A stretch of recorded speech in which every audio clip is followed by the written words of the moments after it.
ഒന്ന് പറഞ്ഞു തരുമോ? അവരെന്നോട് പറഞ്ഞു, ഇപ്പം പറയാൻ കഴിയില്ല, നമുക്ക് പോകാം, നിങ്ങൾ ഞങ്ങളുടെ കൂടെ വരൂ. ഞാൻ കുറച്ചുകൂടി ദൂരത്തേക്ക് പോയി. അള്ളാഹുവിൻ്റെ റസൂല് പറയുകയാണ്, ഒരിക്കലും ഈ റസൂല് കള്ളം പറഞ്ഞിട്ടില്ലെന്ന് നമ്മോട് പറഞ്ഞത് സിദ്ദീഖുൽ അക്ബർ അല്ല, ഉമറുൽ ഫാറൂഖ് അല്ല, നമ്മൾ മിനിഞ്ഞാന്നിവിടെ പറഞ്ഞ പോലെ അബൂ സുഫിയാനാണ്. റസൂലിൻ്റെ കൊടിയ ശത്രു പോലും അംഗീകരിച്ചു ഈ റസൂല് കള്ളം പറഞ്ഞിട്ടില്ലെന്ന്. അതുകൊണ്ട് ഇത് കള്ളമല്ല, സത്യമാണ്. അല നബിയ്യുൻ ലാ കദിബ്, അന നബിയ്യുൻ ലാ കദിബ്, അന നബിയ്യുൻ ലാ കദിബ്. കള്ളമല്ല, ഞാൻ നബിയാണ്, കള്ളമല്ല, ഞാൻ നബിയാണ്, ഇത് കള്ളമല്ല, ഞാൻ നബിയാണ് എന്ന് ആത്മാർത്ഥമായി ലോകത്തോട് സംസാരിച്ച് തൻ്റെ ഹൃദയം ലോകത്തിന് തുറന്ന് കാട്ടിക്കൊടുത്ത് മതത്തിൻ്റെ താക്കോല് കൊണ്ട് ലോകത്തിൻ്റെ ഖജനാവുകൾ തുറന്ന മുഹമ്മദ് മുസ്തഫ സല്ലല്ലാഹു അലൈഹി വആലിഹി വഅസ്ഹാബിഹി വസല്ലം, അല്ലാഹുവിൻ്റെ റസൂല് ഈ സംഭവം വിവരിച്ചുകൊണ്ട് പറയുകയാണ്, ഞാൻ പിന്നെയും മുന്നോട്ട് നീങ്ങിയപ്പോൾ ചുവന്ന നിറമുള്ള ഒരു പുഴ കണ്ടു. ആ പുഴയിൽ ഒരാളിങ്ങനെ മുങ്ങിപ്പൊങ്ങുകയാണ്. ഇങ്ങ് പൊങ്ങി വരുമ്പോഴേക്ക് അയാളുടെ വായിലേക്ക് ഒരാൾ കല്ലെറിയുന്നു. ഇയാൾ വിശന്ന് പൊരിഞ്ഞ് എന്തെങ്കിലും കഴിക്കാൻ കിട്ടണമെന്ന രൂപത്തിൽ പിന്നെയും നീന്തി കരപ്പറ്റാൻ ശ്രമിക്കുമ്പോൾ ഒരു കല്ല് കൂടി എടുത്തെറിയുന്നു. അങ്ങനെ അയാൾ പിന്നെയും മുങ്ങുന്നു. വെള്ളത്തിൻ്റെ അടിയിൽ മുങ്ങിയ മനുഷ്യൻ രക്ഷപ്പെടാൻ വേണ്ടി പൊങ്ങി വരുമ്പോഴേക്ക് പിന്നെയും കല്ലെറിയുന്നു. ഈ രംഗം കണ്ട് സഹികെട്ട് ഞാൻ ചോദിച്ചു, എൻ്റെ സഹാബത്തെ, ഞാൻ അവരോട് ചോദിച്ചു, എന്തിനാണ് ഈ കടുംകൈ, എന്തിനാണ് ഈ പ്രവർത്തിക്കുന്നത്? അവരെന്നോട് പറഞ്ഞു, മിണ്ടണ്ട, പിന്നെ പറയാം, നിങ്ങൾ ഞങ്ങളുടെ കൂടെ വരൂ. റസൂല് താൻ കണ്ട സ്വപ്നം വിവരിക്കുകയാണ്, സഹാബത്തിന് പറഞ്ഞു കൊടുക്കുകയാണ്. അള്ളാഹുവിൻ്റെ റസൂല് പിന്നെയും പറഞ്ഞു, ഞാൻ പിന്നെ മുന്നോട്ട് പോയപ്പോൾ ഒരാളുണ്ട്, തീക്കുണ്ടാരത്തിന് ചുറ്റും കിടന്ന് ഓടുന്നു.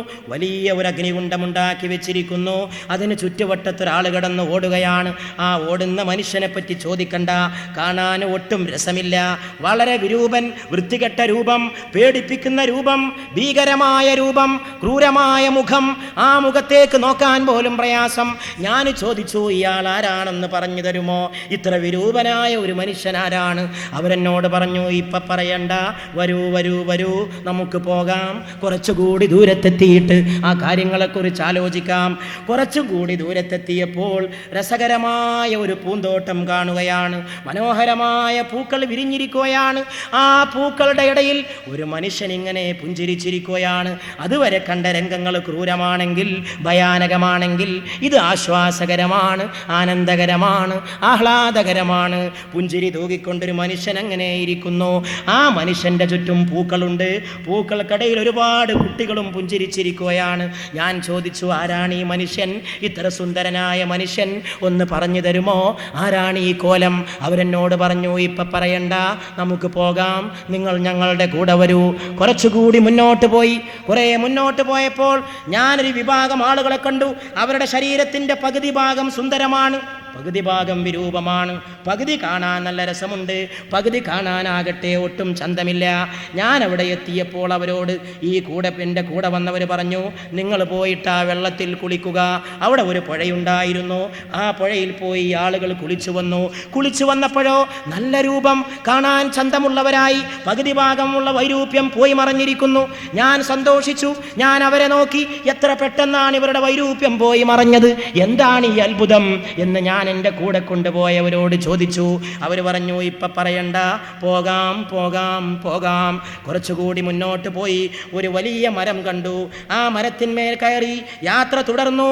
കുറച്ചും കൂടി അപ്പുറത്തെത്തിയപ്പോൾ മനോഹരമായ ഒരു മണിമാളിക ഒരുക്കി വെച്ചിരിക്കുന്നു. എന്തോ ഒരു ചന്തമുള്ള കൊട്ടാരമാണ്, എന്തോ ഒരു കല്ലുകൊണ്ടുണ്ടാക്കിയ കൊട്ടാരമാണ്, എന്തോ ഒരു രസമുള്ള കൊട്ടാരമാണ്. കണ്ണിന് ഇത്ര ആനന്ദകരമായ ഒരു മണിമാളിക സങ്കല്പിക്കാൻ സാധ്യമല്ല. ആ മണിമാളിക കണ്ടപ്പോൾ ഞാൻ ചോദിച്ചു, ഇതെന്താണ്? ഉടൻ തന്നെ അവരെന്നോട് പറഞ്ഞു, ഇത് നബിയേ, നിങ്ങൾക്ക് പാർക്കാനുള്ള സ്വർഗത്തിലെ വീടാണ്, ഇത് നിങ്ങൾക്ക് പാർക്കാനുള്ള സ്വർഗത്തിലെ വീടാണ്. ഞാൻ അവരോട് ചോദിച്ചു, ഞാൻ അതിലേക്കൊന്ന് കടന്നു പോകട്ടെ, ഞാനൊന്ന് കടന്നിട്ട് അതിൻ്റെ ഉള്ളൊന്ന് കണ്ടോട്ടെ? അവരെന്നോട് പറഞ്ഞു, കാണാൻ സമയമായിട്ടില്ല, ഭൂമിയിൽ നിങ്ങൾക്ക് കുറച്ചുകൂടി ആയുസ് ബാക്കിയുണ്ട്, അള്ളാഹു കുറച്ചു കാലവും കൂടി നിങ്ങൾക്ക് ദുനിയാവിൽ ആയുസ് തന്നിട്ടുണ്ട്, അത് കഴിഞ്ഞിട്ട് നബിയെ നിങ്ങൾക്ക് ഈ കൊട്ടാരത്തിൽ കടന്ന് സുഖിക്കാം, അതിനു മുമ്പ് നിങ്ങൾക്കതിലേക്ക് കടക്കാൻ അവകാശമില്ല. ഞാൻ അവരോട് ചോദിച്ചു, എന്നാൽ ഇനി നിങ്ങളൊന്ന് പറഞ്ഞു തരുമോ, എന്തൊക്കെയാണ് ഇതുവരെ കണ്ടത്, ഒന്നെനിക്ക് മനസ്സിലാക്കി തരുമോ? അവർ മെല്ലെ പറയാൻ തുടങ്ങി, അല്ലാഹുവിൻ്റെ റസൂലേ, ഞങ്ങൾ നിങ്ങളെ കൊണ്ടുവന്ന് ആദ്യം കാണിച്ച രംഗം തലക്കടിക്കുന്ന രംഗമില്ലേ ഒരുവൻ, ആ തലക്കടിയേൽക്കുന്നവനെ കുറിച്ച് ആദ്യം പറഞ്ഞു തരാം. അവൻ ഖുർആൻ പഠിച്ചിട്ടും ഖുർആനിനെ അവഗണിച്ചവനാണവൻ. ഫർള് നമസ്കാരത്തിൻ്റെ സമയത്ത് കിടന്നുറങ്ങിയവനാണവൻ. അവന് വിവരമുണ്ടായിരുന്നു, ബുദ്ധിയുണ്ടായിരുന്നു, പാണ്ഡിത്യമുണ്ടായിരുന്നു, പണ്ഡിതനായിരുന്നു, അറിയപ്പെട്ട പണ്ഡിതനായിരുന്നു, ധാരാളം വിവരമുണ്ട്, ഖുർആന് പഠിച്ചു വെച്ചിട്ടുണ്ട്. പക്ഷേ അവൻ്റെ പ്രവർത്തനങ്ങൾ ആ ഖുർആനെതിരായിരുന്നു. ഫർള് നമസ്കാരത്തിന് ബാങ്ക് മുഴങ്ങുമ്പോൾ ഇവൻ നല്ല ഉറക്കത്തിലായിരിക്കും. നമസ്കാരത്തോട് ബന്ധമില്ലാതെ, ദീനിനോട് ബന്ധമില്ലാതെ ജീവിച്ചവനാണവൻ. അവന് പരലോകത്ത് കിട്ടുന്ന ശിക്ഷയാണ് നബിയെ നിങ്ങൾ കണ്ടത്. എന്നാൽ പിന്നെ രണ്ടാമത് കണ്ടതോ, വായിലൂടെ കൊളുത്തിട്ട് വലിക്കുന്നതോ? അള്ളാഹുവിൻ്റെ റസൂല് ചോദിച്ചു. അവർ രണ്ടാളും പറഞ്ഞു, നബിയേ, അത് രാവിലെ മുതൽ വൈകുന്നേരം വരെ നുണയും പരദൂഷണവും പറഞ്ഞു നടക്കുന്ന ഒരുവനാണ്. അവന് നേരം വെളുത്താൽ പണി അന്യൻ്റെ കുറ്റം പറയലാണ്. മറ്റുള്ളവനെ കുറ്റം പറഞ്ഞുകൊണ്ട് അവൻ്റെ ഇറച്ചി കൊത്തി വലിക്കലല്ലാതെ ഇവന് വേറെ ഉദ്യോഗമില്ല നബിയേ. അവനെ നുണ പറയലാണ് നബിയേ ഉദ്യോഗം. കള്ളം പറഞ്ഞ് അവൻ്റെ നാവ് തളർന്നു പോയി, അവൻ്റെ കഴുത്ത് തളർന്നു പോയി, അവനെയാണ് കൊളുത്തിട്ട് വലിക്കുന്നത് നബിയേ എന്നവർ പറഞ്ഞു. പിന്നെ ചോദിച്ചു, എന്നാ പിന്നെ ഇനി പറയൂ, ആരാണ് ആ ഗുഹക്കകത്ത് ആണുങ്ങളും പെണ്ണുങ്ങളും ഇങ്ങനെ തീക്കുണ്ടത്തിൽ കിടന്ന് അങ്ങും ഇങ്ങും മറയുന്നത്? അത് വ്യഭിചരിച്ച ആണുങ്ങളും പെണ്ണുങ്ങളുമാണ് അല്ലാഹുവിൻ്റെ റസൂലേ എന്ന് മറുപടി പറഞ്ഞു. റസൂല് പിന്നെ ചോദിച്ചു, പിന്നെ ഞാൻ ചോദിക്കട്ടെ, ആരാണ് പുഴയിലൂടെ പൊങ്ങി വരുമ്പോൾ കല്ലെടുത്തെറിഞ്ഞുകൊണ്ട് വെള്ളത്തിലേക്ക് തന്നെ താഴ്ത്തപ്പെടുന്നവനാരാണ്? അല്ലാഹുവിൻ്റെ റസൂല് പറഞ്ഞു. റസൂലിനോട് കൂടെ ഉണ്ടായിരുന്നവർ പറഞ്ഞു, നബിയെ, അത് പലിശ കച്ചവടക്കാരനാണ്. അവൻ പലിശയുമായി ബന്ധപ്പെട്ടാണ് ജീവിച്ചത്. ഒന്ന് ഓർക്കുന്നത് നല്ലതാ. മുസ്ലിം സമുദായത്തിലെ മുതലാളിമാർ ഓർക്കുന്നത് നല്ലതാണ്, നല്ലോണം ഓർക്കുന്നത് നല്ലതാണ്. പലിശ അത്ര നിസ്സാരമില്ല എന്ന് മനസ്സിലാക്കിയ പല ആൾക്കാരും നമുക്കിടയിലുണ്ട്. അവരോട് ഞാൻ പറയാണ്, താക്കീതായിട്ട് പറയാണ്, പടച്ചോനെ പേടിക്കുന്നുണ്ടെങ്കിൽ, നരകത്തെ ഭയപ്പെടുന്നുണ്ടെങ്കിൽ ഇത് പഠിച്ചോ. റസൂല് പറയാണ്, എന്തോ ഒരു പുഴയിലേക്ക് അവനെ എറിഞ്ഞിരിക്കുന്നു. അവൻ രക്ഷപ്പെടാൻ ശ്രമിക്കുമ്പോഴേക്ക് അവൻ്റെ വായിലേക്ക് കല്ലെടുത്തെറിയുകയാണ്. മുസ്ലിം സമുദായത്തിൽ പലിശ വ്യാപാരം നന്നായിട്ട് നടക്കുന്നുണ്ട്. കേരളം മുഴുവൻ സഞ്ചരിക്കാൻ അള്ളാഹു എനിക്ക് അവസരം തന്നിട്ടുണ്ട്. അവിടെയൊക്കെ ഞാൻ പോയപ്പോഴൊക്കെ ഞാനിത് പഠിച്ച് മനസ്സിലാക്കിയപ്പോൾ എനിക്ക് നേരിട്ട് ബോധ്യപ്പെട്ടൊരു സത്യമാണ്. പരന്ന് കിടക്കുന്ന മലബാറിലെ മുസ്ലിം സദസ്സിനോട് ഇവിടെ വെച്ചിട്ട് അബ്ദുസ്സമദ് പറയണത്, ഞാൻ എൻ്റെ കടമ നിർവഹിക്കുകയാണ്, പറയാനുള്ള കടമ. പലിശ കച്ചവടം നന്നായിട്ട് നടക്കുന്നുണ്ട്. പല സ്ഥലങ്ങളിലും അത് വളരെ മോശമായ രീതിയിൽ നടക്കുന്നുണ്ട്. അല്ലാഹുവിൻ്റെ റസൂല് പറഞ്ഞു, അവൻ ആ പുഴയിൽ കിടന്നുള്ള ദുരിതമാണ്. അവൻ പലിശയുമായി ബന്ധപ്പെട്ടവനാണ്. പിന്നെ ആരാണ്? അടുത്ത രംഗം പറയുമോ നബിയെ? അടുത്ത രംഗം പറയുമോ എന്ന് നബി ചോദിച്ചപ്പോൾ അവർ പറഞ്ഞു, ആരാണ് അഗ്നികുണ്ഡത്തിൻ്റെ ചുറ്റും കിടന്ന് ഓടുന്നത്? ഉടൻ തന്നെ അല്ലാഹുവിൻ്റെ റസൂല് പറഞ്ഞു, അത് റസൂലിനോട് കൂടെയുള്ളവർ പറഞ്ഞു, അത് നരകം കാക്കുന്ന മലക്കാണ്. നരകം കാക്കുന്ന മലക്കാണ് ആ ക്രൂരമായ രൂപം. നരകത്തിന് കാവൽ നിൽക്കുന്ന മലക്ക് ആ അഗ്നികുണ്ഡത്തിന് ചുറ്റും ഓടുന്നതായിട്ട് നബിയെ നിങ്ങൾ കണ്ടത് നരകം കാക്കുന്ന മലക്കാണ്. എന്നാ പിന്നെ ഇനി പറയൂ, കുട്ടികളോടൊപ്പം പുഞ്ചിരിച്ചിരിക്കുന്ന ആ നല്ല മനുഷ്യനാരാണ്? എന്തോ ഒരു സുന്ദരമായ രൂപമായിരുന്നു. ഉടൻ തന്നെ ഈ രണ്ടുപേര് റസൂലിനോട് പറഞ്ഞു, അല്ലാഹുവിൻ്റെ റസൂലേ, അത് നിങ്ങളുടെ മുൻഗാമിയായ ഇബ്രാഹിം നബി അലൈഹിസ്സലാമായിരുന്നു. ഇബ്രാഹിം നബിയാണ് കുട്ടികളുടെ കൂടെ പൂന്തോട്ടങ്ങളിൽ പൂവിരിഞ്ഞെടുത്ത് പുഞ്ചിരിച്ചിരിക്കുന്നത്. ആ കുട്ടികളാരാണ് എന്ന് റസൂല് ചോദിച്ചപ്പോൾ അവർ പറഞ്ഞു, വളരെ ചെറുപ്പത്തിൽ മരിച്ചുപോയ കുറ്റം ചെയ്യാത്ത ഓമന മക്കളാണ്. അവർ സ്വർഗത്തിലെ പ്രത്യേകമായ പൂക്കളാണ്. അവരുടെ കൂടെയാണ് ഇബ്രാഹിം നബി അലൈഹിസ്സലാം പുഞ്ചിരി തൂകിക്കൊണ്ട് കഴിയുന്നത്. എന്നാൽ ഇനി ചോദിച്ചോട്ടെ, നിങ്ങളോടൊരു കാര്യം അന്വേഷിച്ചോട്ടെ. നിങ്ങളവിടെ കണ്ടുവല്ലോ ആ മണിമാളിക. ആ മണിമാളിക നിങ്ങൾ എനിക്കുള്ളതാണെന്ന് പറഞ്ഞു തരികയും ചെയ്തു. നിങ്ങളാരാണെന്ന് എനിക്കൊന്ന് പറഞ്ഞു തരുമോ എന്ന് അള്ളാഹുവിൻ്റെ റസൂൽ അവരോട് ചോദിച്ചപ്പോൾ ആ രണ്ടാളുകൾ സ്വപ്നത്തിൽ വിളിച്ചു കൊണ്ടുപോയവർ പറഞ്ഞപ്പോൾ ആമിന ബീവിയുടെ മുത്തുമോൻ നടുങ്ങിയിരിക്കണം. ഞാൻ ജിബ്രീലാണ്, ഈ നിൽക്കുന്നത് മീകായിലാണ്. ഞങ്ങൾ ഇവിടെ പറയുകയാണ്, അസ്സലാമു അലൈക്കും യാ റസൂലല്ലാഹ്. ഇത് റസൂലിനെ പഠിപ്പിക്കാൻ വേണ്ടിയായിരുന്നു ഈ സ്വപ്നം. റസൂലിന് ഈ വിവരം നൽകുവാൻ വേണ്ടിയ മാത്രമായിരുന്നു ഈ സ്വപ്നം. അള്ളാഹുവിൻ്റെ റസൂലിലൂടെ ലോകം ഇത് പഠിക്കണം, സമുദായം ഇത് പഠിക്കണം. ഈ ലോകത്ത് ചെയ്യുന്ന കുറ്റങ്ങൾക്ക് നാളെ ആഖിറത്തിൽ ഉണ്ടാകാൻ പോകുന്ന പ്രതിഫലം എന്താണെന്ന് ദുനിയാവിൽ വെച്ച് സാമ്പിളായി അവർക്ക് പഠിപ്പിച്ചു കൊടുക്കാൻ അള്ളാഹു അവൻ്റെ പ്രവാചകൻ ഒരു കിനാവ് കാണിച്ചു കൊടുത്തതാണ്. റസൂൽ അതൊക്കെ നേരിട്ട് കണ്ട് ബോധ്യപ്പെട്ടു. അതുകൊണ്ട് പ്രിയപ്പെട്ടവരെ, പരലോക ശാസ്ത്രം നമ്മെ പഠിപ്പിക്കാൻ റസൂലിനെ പോലെ യോഗ്യനായിട്ട് ആരുമില്ല. ചെറുപ്പക്കാർ മനസ്സിലാക്കണം, നമ്മൾ സയൻസിൻ്റെ കാര്യങ്ങളൊക്കെ ചർച്ച ചെയ്തത് ശാസ്ത്രം ഇന്ന് ലോകത്തിനൊരു അവസാനമുണ്ട് എന്ന കാര്യം അംഗീകരിക്കാൻ തുടങ്ങിയിരിക്കുന്നുവെന്ന് അടിവരയിട്ട് ഓർമ്മിപ്പിക്കാൻ വേണ്ടി മാത്രമാണ്. യഥാർത്ഥത്തിൽ പരലോകശാസ്ത്രം നമ്മെ പഠിപ്പിക്കാൻ യോഗ്യനായ ഒരു ഗുരുവേ ഉള്ളൂ, ഒരധ്യാപകനേ ഉള്ളൂ, ഒരു മഹാനുഭാവനായ വഴികാട്ടിയേ ഉള്ളൂ. അത് മുഹമ്മദ് മുസ്തഫ സല്ലല്ലാഹു അലൈഹി വസല്ലം മാത്രമാണ്. ഈ ലോകത്ത് ജീവിച്ചിട്ട് പരലോകത്ത് നടക്കുന്ന കാര്യങ്ങൾ മരണത്തിന് മുമ്പ് നേരിട്ട് കണ്ടുവരാൻ അവസരമുണ്ടായ വേറൊരാളാരാളുള്ളത്? ഈ ലോകത്ത് ജീവിച്ചുകൊണ്ടിരിക്കെ തന്നെ ഇടയ്ക്ക് ഇങ്ങനെയുള്ള സാമ്പിളുകൾ കാണുക. മിറാജിൻ്റെ രാത്രി പോയപ്പോൾ വേറൊരുപാട് കണ്ടിട്ടുണ്ട്. ആ കാര്യങ്ങളെക്കുറിച്ച് നമ്മളിപ്പോൾ ചർച്ച ചെയ്യണ്ട. ഇതൊക്കെ റസൂൽ നേരിട്ട് കണ്ട് അനുഭവപ്പെട്ടതാണ്, ബോധ്യപ്പെട്ടതാണ്. അങ്ങനെ പ്രവാചക തിരുമേനി നമുക്ക് പഠിപ്പിച്ചു തന്ന കാര്യങ്ങൾ ഇന്ന് ലോകം തകരുമെന്ന കാര്യം ശാസ്ത്രം അംഗീകരിച്ചു തുടങ്ങിയിരിക്കുന്നുവെന്ന് സൂചിപ്പിക്കുക മാത്രമാണ് നമ്മുടെ ഉദ്ദേശം. ഇന്നലെ നമ്മൾ ഒരുപാട് ശാസ്ത്രത്തിൻ്റെ കാര്യങ്ങൾ പറഞ്ഞു. അതുമായിട്ട് ബന്ധപ്പെട്ട പുതിയ ഒരു സംഗതിയാണ് ESP കുറിച്ച് നിങ്ങൾ കേട്ട് കാണും. Extra സെൻഷറി perception. പഞ്ചേന്ദ്രിയങ്ങൾക്കപ്പുറത്ത് നിന്ന് മനുഷ്യന് വിവരം ലഭിക്കാവുന്ന ഒരു മേഖലയുണ്ടെന്നാണ് പറഞ്ഞത്. പഞ്ചേന്ദ്രിയങ്ങളിലൂടെ മാത്രമേ മനുഷ്യന് വിവരം ലഭിക്കൂ എന്നാണ് ശാസ്ത്രം ഇതുവരെ പറഞ്ഞത്. അതിനപ്പുറത്തും ഒരു മേഖലയുണ്ട് എന്ന് പറയുന്ന പദ്ധതിയാണ് ESP. ആ ESPയിലൂടെ ബന്ധപ്പെടുത്തിക്കൊണ്ടും പരലോകത്തെക്കുറിച്ച് പഠിക്കാനുള്ള അവസരങ്ങൾ ആധുനിക ശാസ്ത്രത്തിന് ലഭിച്ചിരിക്കുകയാണ്. അതൊക്കെ ഉപയോഗപ്പെടുത്തി കഴിഞ്ഞാൽ ഒരുപക്ഷെ നാളെ ഉണ്ടാകാൻ പോകുന്ന ലോകത്ത് ഇതിനേക്കാൾ എളുപ്പത്തിൽ ലോകാവസാനവും പരലോകവും തെളിയിക്കാൻ ശാസ്ത്രത്തിൻ്റെ പിൻബലങ്ങളോട് കൂടി തന്നെ സാധിക്കുന്ന ഒരവസ്ഥ ഇൻഷാ അല്ലാഹ് സമാഗതമായേക്കും. പ്രിയപ്പെട്ടവരെ, പരലോകത്തെക്കുറിച്ച് പറയുമ്പോൾ ഒന്ന് രണ്ട് കാര്യങ്ങൾ നിങ്ങളുടെ ശ്രദ്ധയിൽപ്പെടുത്താനുണ്ട്. പരലോകത്തെക്കുറിച്ച് പറയാനാണ് അംബിയാ മുർസലീങ്ങളൊക്കെ വന്നത്. ഈ അംബിയാ മുർസലീങ്ങൾക്ക് ഖുർആൻ നൽകിയിട്ടുള്ള പേര് ബഷീറും നദീറും എന്നാണ്. ബഷീർ എന്നാൽ സന്തോഷവാർത്ത അറിയിക്കുന്നവൻ, നദീർ എന്നാൽ താക്കീതുകാരൻ. സന്തോഷവാർത്ത സ്വർഗത്തിനെക്കുറിച്ച്, താക്കീത് നരകത്തെക്കുറിച്ച്. നന്നായി ജീവിച്ചാൽ ആഖിറത്തിൽ നല്ല പ്രതിഫലം സ്വർഗം, മോശപ്പെട്ട് ജീവിച്ചാൽ അവിടെ അപകടമാണ്. താക്കീത്. ഇത് പറയുന്ന ആൾക്കാരായതുകൊണ്ടാണ് പ്രവാചകന്മാർക്ക് താക്കീതുകാർ എന്ന് പേര് കിട്ടിയത്. നദീർ. ഖുർആനിൽ ബഷീറും നദീറും എന്ന അംബിയാ മുർസലീങ്ങളെ പറ്റി പ്രയോഗിച്ചിട്ടുണ്ടെങ്കിലും ബഷീർ എന്ന് പ്രയോഗിച്ചതിനേക്കാൾ കൂടുതൽ നദീർ എന്നാണ് കൂടുതൽ സ്ഥലങ്ങളിൽ പ്രയോഗിച്ചിട്ടുള്ളത്. കൂടുതൽ താക്കീതാണ് വേണ്ടത് എന്നർത്ഥം. വമാ നുർസിലുൽ മുർസലീന ഇല്ലാ മുബശ്ശിരീന വമുൻദിരീൻ. സന്തോഷവാർത്ത അറിയിക്കുന്നവരും താക്കീത് അറിയിക്കുന്നവരുമായിട്ടല്ലാതെ ദൂതന്മാരെ നാം നിയോഗിച്ചിട്ടില്ല എന്ന് ഖുർആൻ. ഞാനൊന്നും വിശദീകരിക്കുന്നില്ല, പറഞ്ഞു പോകുന്നേ ഉള്ളൂ.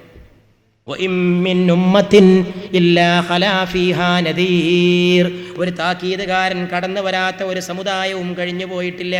പരിശുദ്ധ ഖുർആൻ എല്ലാ സമുദായത്തിലേക്കും താക്കീത് കൊടുക്കാൻ നമ്മൾ ആളെ അയച്ചിട്ടുണ്ട്, ദൂതന്മാരെ പറഞ്ഞയച്ചിട്ടുണ്ട് എന്ന് അല്ലാഹു. താക്കീതുകാരെ പറഞ്ഞയക്കാതെ നമ്മൾ ഒരു ജനതയെയും ശിക്ഷിക്കുകയില്ല എന്നും അല്ലാഹു പറഞ്ഞിട്ടുണ്ട്. ആദ്യം ഒന്ന് പറഞ്ഞു കൊടുക്കണ്ടേ, താക്കീതിന് ആളെ വിടണം. ഈ പോക്ക് പോയാൽ അപകടമാണ് എന്നൊരു വാണിംഗ് കൊടുക്കണം. ആ വാണിംഗ് കൊടുക്കാനാണ് അംബിയാ മുർസലീങ്ങൾ. വാണിംഗ് കൊടുക്കാതെ നമ്മൾ ആരെയും ശിക്ഷിക്കുകയില്ല എന്ന് അല്ലാഹു പറയുന്നു. അതുകൊണ്ട് മുർസലീങ്ങളെ അയക്കാത്തൊരു ജനതയില്ല, ഒരു കാലമില്ല, അന്ത്യപ്രവാചകന്റെ കാലം വരെ. അന്ത്യപ്രവാചകനോടെ ആ കണ്ണി അറ്റു. സകല കാലത്തേക്കും സകല ലോകത്തേക്കും ഒറ്റ നബി, ഒറ്റ നായകൻ, സയ്യിദുനാ വ നബിയുനാ മുഹമ്മദ് മുസ്തഫ സല്ലല്ലാഹു അലൈഹി വസല്ലം. ഈ റസൂൽ തന്നെ പറഞ്ഞു, ഇൻ അന ഇല്ലാ ബശീറും വ നദീർ. ഞാനും ഒരു സന്തോഷവാർത്ത അറിയിക്കുന്നവനും താക്കീതുകാരനുമാണ്. എന്തിനാണ് പരലോകം? മനുഷ്യനെ അല്ലാഹു പടച്ചത് അവനെ ആരാധിക്കാൻ വേണ്ടിയാണ്, അവനെ ഇബാദത്ത് ചെയ്യാൻ വേണ്ടിയാണ്. വമാ ഖലഖ്തുൽ ജിന്ന വൽ ഇൻസ ഇല്ലാ ലിയഅ്ബുദൂൻ. എന്നെ ആരാധിക്കാൻ വേണ്ടിയല്ലാതെ ഞാൻ മനുഷ്യവർഗത്തെയും ജിന്ന് വർഗത്തെയും സൃഷ്ടിച്ചിട്ടില്ല. ആ ഇബാദത്ത് ചെയ്യണം. അതിൽ പരാജയപ്പെട്ടവർക്കാണ് പരലോകത്ത് മോശപ്പെട്ട ഫലം എന്ന് ചുരുക്കം. എന്നിട്ടങ്ങനെ സൃഷ്ടിച്ചപ്പോൾ അല്ലാഹു എന്ത് ചെയ്തു? വഹദൈനാഹുൻ നജ്ദൈൻ. അവന് നാം രണ്ട് വഴി കാണിച്ചു കൊടുത്തു. നല്ല വഴിയും കാണിച്ചു കൊടുത്തു, ചീത്ത വഴിയും കാണിച്ചു കൊടുത്തു. നേർവഴിക്ക് പോയിട്ട് നന്മയിലെത്താം, ചീത്ത വഴിക്ക് പോയിട്ട് തിന്മയിലെത്താം. നിനക്ക് ഏതാ ഉദ്ദേശം, അങ്ങനെ പോയിക്കോ. നമ്മളാരെയും പ്രേരിപ്പിക്കില്ല, നിർബന്ധിക്കുകയില്ല എന്ന് അല്ലാഹു സുബ്ഹാനഹു വ തആല പഠിപ്പിച്ചു. അങ്ങനെ അല്ലാഹു സുബ്ഹാനഹു വ തആല പറഞ്ഞു, വഹദൈനാഹുസ് സബീല ഇമ്മാ ഷാകിറൻ വ ഇമ്മാ കഫൂറാ. അവന് നമ്മൾ വഴി കാണിച്ചു കൊടുത്തു. ഇമ്മാ ഷാകിറൻ, ഒന്നുകിൽ നന്ദി കാണിക്ക്, വ ഇമ്മാ കഫൂറാ, അല്ലെങ്കിൽ നന്ദികേട് കാണിക്ക്. ഒന്നുകിൽ നീ എനിക്ക് നന്ദി കാണിക്ക്, എനിക്ക് നന്ദി കാണിച്ചാൽ നിനക്ക് എൻ്റെ സ്വർഗത്തിലെത്താം. ഞാനാണ് നിന്നെ സൃഷ്ടിച്ചത്, ഞാനാണ് നിനക്ക് വേണ്ടതൊക്കെ തന്നത്, ഞാനാണ് നിന്റെ നാഥൻ, ഞാനാണ് നിന്റെ ഉടമ, നീ എൻ്റെ അടിമയാണ്. അതിന് നീ എന്നോട് നന്ദി കാണിച്ചാൽ നിനക്ക് നല്ലത്. നന്ദി കാണിക്കുന്നില്ല, നന്ദികേട് കാണിക്കാണോ, അതിൻ്റെ ഫലം നീ അനുഭവിക്കേണ്ടി വരും. ലിയബ്ലുവകും അയ്യുകും അഹ്സനു അമല.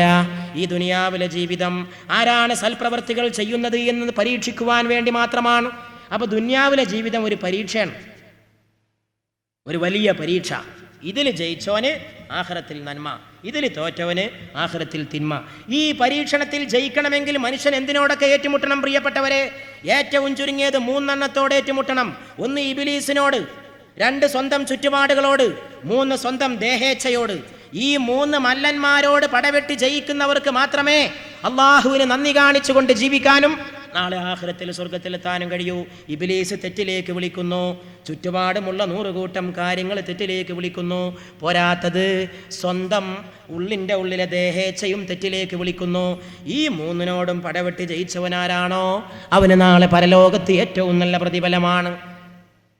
അല്ലാഹു സുബ്ഹാനഹു വ തആല പറയുന്നു, അഫഹസിബ്തും അന്നമാ ഖലഖനാകും അബഥാ വഅന്നകും ഇലൈനാ ലാ തുർജഊൻ. നിങ്ങളതാ വെറുതെ സൃഷ്ടിച്ചതാണ് എന്ന് നിങ്ങൾ കരുതുന്നുണ്ടോ? ഒരു ഉദ്ദേശമില്ലാതെ വെറുതെ ഞാൻ നിങ്ങളെയൊക്കെ പടച്ചുണ്ടാക്കി എന്നാണോ നിങ്ങളുടെ വിചാരം? നിങ്ങൾ എൻ്റെ അടുക്കലേക്ക് തിരിച്ചു മടങ്ങി വരികയില്ല എന്നാണോ നിങ്ങളുടെ വിചാരം? എങ്കിൽ അങ്ങനെയല്ല കാര്യമെന്ന് അല്ലാഹു ഖുർആനിലൂടെ പഠിപ്പിക്കുന്നു. അതുകൊണ്ട് നമ്മൾ മിനിഞ്ഞാന്ന് നമ്മുടെ വിഷയത്തിൻ്റെ തുടക്കത്തിൽ പറഞ്ഞ മാതിരി നല്ല മരണം, നല്ല മരണാനന്തര ജീവിതത്തിലേക്കുള്ള ഒരു കിളിവാതിലാണ്. നന്നായി മരിച്ച ആളുകൾക്ക് മരണത്തിന് ശേഷം നല്ല അവസ്ഥ ഉണ്ടായിരിക്കും. മൂമിൻ്റെ മരണം പുഞ്ചിരിച്ചുകൊണ്ടുള്ള മരണമായിരിക്കും എന്നൊക്കെ അല്ലാമ ഇക്ബാലിനെ പോലുള്ള മഹാന്മാർ പറഞ്ഞിട്ടുണ്ട്. നിഷാനെ മർദെ മോമിൻ ബാതു ഗോയം ജമർഗെ ആയത് തബസ്സും ബർലബവസ്ത്. മൂമിൻ്റെ അടയാളം നിനക്ക് ഞാൻ പറഞ്ഞു തരട്ടെയോ? ആ മൂമിൻ മരിച്ചു കിടക്കുമ്പോൾ അവൻ്റെ ചുണ്ടിൽ പുഞ്ചിരി പൂത്തുല്ലസിക്കും. അല്ലാമ ഇക്ബാൽ പറയാണ്, അങ്ങനെയൊക്കെ ധൈര്യത്തിൽ പാടാൻ കഴിയണമെങ്കിൽ ആ മനുഷ്യൻ ഏറ്റവും വലിയ മൂമിനാവണം. അല്ലാമ ഇക്ബാൽ ഖാദിരിയ തരീഖത്തിൽ ബൈഅത്ത് ചെയ്തൊരു സൂഫിയായിരുന്നു. അതൊന്നും ഉള്ളിലില്ലാത്തൊരാൾക്ക് ഇങ്ങനെ പറയാൻ കഴിയില്ല. മരിച്ചു കിടക്കുമ്പോൾ ചുണ്ടിൽ പുഞ്ചിരി ഉണ്ടെങ്കിലേ മൂമിനാവുള്ളൂ എന്ന് പറയണമെങ്കിൽ ഞാൻ അങ്ങനെ മരിക്കുന്നുള്ള ഗ്യാരണ്ടി വേണം. അതില്ലാത്തവൻ എങ്ങനെയാ അത് പറയാ? ഇക്ബാൽ മരിച്ചെടുക്കുന്നത് കണ്ടവരൊക്കെ എഴുതി വെച്ചിട്ടുണ്ട്. അദ്ദേഹം എഴുതിയ ഈ കവിത പോലെ ആയിരുന്നു അദ്ദേഹം മരിച്ചെടുക്കുമ്പോൾ അദ്ദേഹത്തിൻ്റെ മുഖം. അദ്ദേഹത്തിൻ്റെ മകൾ എഴുതി വെച്ചൊരു ലേഖനം ഞാൻ വായിച്ചപ്പോൾ അതിൽ കാണുന്നു, ബാപ്പ ഉറങ്ങുകയാണെന്ന് തോന്നും, പുഞ്ചിരിച്ച് ഉറങ്ങുന്ന മാതിരി മോളേന്ന് വിളിച്ചിട്ട് ഇപ്പം എഴുന്നേൽക്കുന്നു തോന്നിപ്പോകും ആ കിടത്തം കണ്ടാൽ എന്ന് അല്ലാമ ഇക്ബാൽ മരിച്ചു കിടക്കുന്ന രംഗത്തെക്കുറിച്ച് എഴുതിയ അദ്ദേഹത്തിൻ്റെ മകൾ മുനീറ ഒരു ലേഖനത്തിൽ പറഞ്ഞിരിക്കുകയാണ്. പ്രിയപ്പെട്ട സഹോദരങ്ങളെ, മൂമിൻ്റെ ലക്ഷണം അയാളുടെ ചുണ്ടിൽ മരിക്കുമ്പോൾ പുഞ്ചിരി പൂത്തുല്ലസിക്കും. അങ്ങനെ അതുകൊണ്ടാണ് അള്ളാഹു പറഞ്ഞത്, മരിക്കാൻ നിങ്ങൾ റെഡിയാണോ?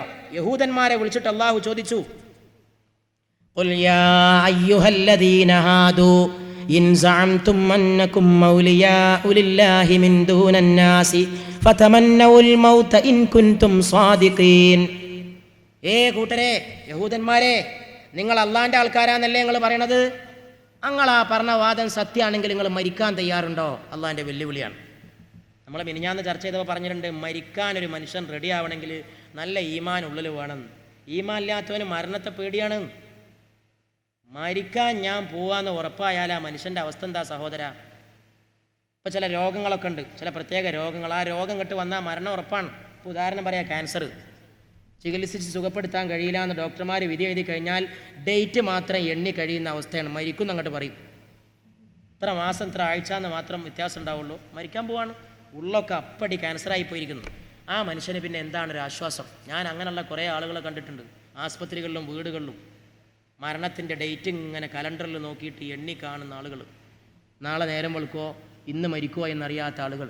നല്ല ഈമാനുള്ള ഒരു മനുഷ്യനല്ലാതെ അങ്ങനത്തെ ഒരു സമയത്ത് പിടിച്ചു നിൽക്കാൻ കഴിയില്ല എന്ന് ഞാൻ പറയും. വളരെ പ്രയാസമുള്ള കാര്യമാണ്. അതാണ് അള്ളാഹു പറയുന്നത്, നിങ്ങൾ അള്ളാഹുവിൻ്റെ ആളുകളാണെങ്കിൽ ഫതമന്നൗൽ മൗത്ത്, നാ മരണത്തെ ആഗ്രഹിച്ചോ. നിങ്ങളത് ആഗ്രഹിക്കുകയില്ല. ലാ യതമന്നൗനഹു അബദ, ഒരിക്കലും അവർ മരണത്തെ ആഗ്രഹിക്കൂല നബിയെ, അവർ മരണത്തെ ആഗ്രഹിക്കൂല എന്ന് അല്ലാഹു തീർത്തു പറയുന്നു. അതുകൊണ്ട് മരണം ആഖിറത്തിലേക്കുള്ള കിളിവാതിലാണ്, എല്ലാം നശിക്കുന്ന പരലോകത്തിലേക്കുള്ള തുടക്കമാണ്. അള്ളാഹുവിൻ്റെ റസൂലിന് വളരെ ഇഷ്ടപ്പെട്ടൊരു കവിതയുണ്ടായിരുന്നു. റസൂൽ കവിത ഇഷ്ടപ്പെട്ടിരുന്നു, നല്ല കവിത. മോശപ്പെട്ട കവിതയെ റസൂൽ അങ്ങേയറ്റം വെറുക്കുകയും ചെയ്തിരുന്നു. ലബീദ് എന്നൊരു അറബി മഹാകവി ഉണ്ടായിരുന്നു റസൂൽ ജീവിക്കുന്നതിന് തൊട്ട് മുമ്പ്.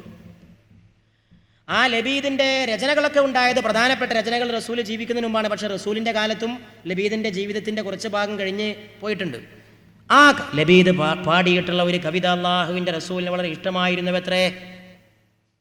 അലാ കുല്ലു ശൈഇൻ മാ ഖലല്ലാഹ ബാതിലു വകുല്ലു നഈമിൻ ലാ മഹാലാത സായിലു. അല്ലാഹു അല്ലാത്ത സകല വസ്തുക്കളും നശിക്കാൻ പോകുന്നതാണ്, എല്ലാവിധ അനുഗ്രഹങ്ങളും നീങ്ങിപ്പോകുന്നതാണ്. ഈ കവിതയായിരുന്നു ഇത്ര റസൂലിന് ഏറ്റവും ഇഷ്ടപ്പെട്ട കവിത. അപ്പോൾ റസൂൽ കവിതയും പാട്ടിനെയൊക്കെ ആഖിറവുമായിട്ടാണ് ബന്ധിപ്പിച്ചിരുന്ന അർത്ഥം. അള്ളാഹുവിൻ്റെ റസൂലിന് എല്ലാം പരലോകത്തിലേക്കുള്ളൊരു പാലം മാത്രമായിരുന്നു. ഒരു പാട്ട് പോലും റസൂൽ ആസ്വദിച്ചിരുന്നത് അത് ആഖിറത്തിലേക്ക് എങ്ങനെ ബന്ധപ്പെട്ടിരിക്കുന്നു എന്ന് കണക്കാക്കിയിട്ടാണ്. അതാണ് ഞാൻ ഇന്നലെ പറഞ്ഞത്, ഞാനിന്നത് ആവർത്തിക്കുന്നില്ല. ഏതെങ്കിലും പാട്ട് പാടാനും ഏതെങ്കിലും തെറിപ്പാട്ട് കേൾക്കാനും ഒന്നും ഒരു സത്യവിശ്വാസിക്ക് സാധ്യമല്ല. അവന് പാട്ടിലും പ്രസംഗത്തിലും വർത്തമാനത്തിലും കേൾവിയിലും കാഴ്ചയിലും ഒക്കെ ഒരു നിയന്ത്രണം ആവശ്യമാണ്. അതാണ് ഈമാനിൻ്റെ താല്പര്യം. പ്രിയപ്പെട്ട സഹോദരന്മാരെ, ഇനി നമുക്ക് പരിശോധിക്കാനുള്ള ഒരു കാര്യം, ഒരു മനുഷ്യൻ്റെ ജീവിതത്തിൽ അവൻ്റെ ആത്മാവിൻ്റെ കാര്യങ്ങളുള്ള ഘട്ടങ്ങളാണ്. ഏറ്റവും ചുരുങ്ങിയത് ഒരു വ്യക്തിയുടെ ജീവിതത്തിന് 5 ഘട്ടങ്ങളുണ്ട്. 1, മാതാവിൻ്റെ ഗർഭാശയത്തിൽ വരുന്നതിന് മുമ്പ് അവൻ്റെ ആത്മാവിൻ്റെ അസ്തിത്വം.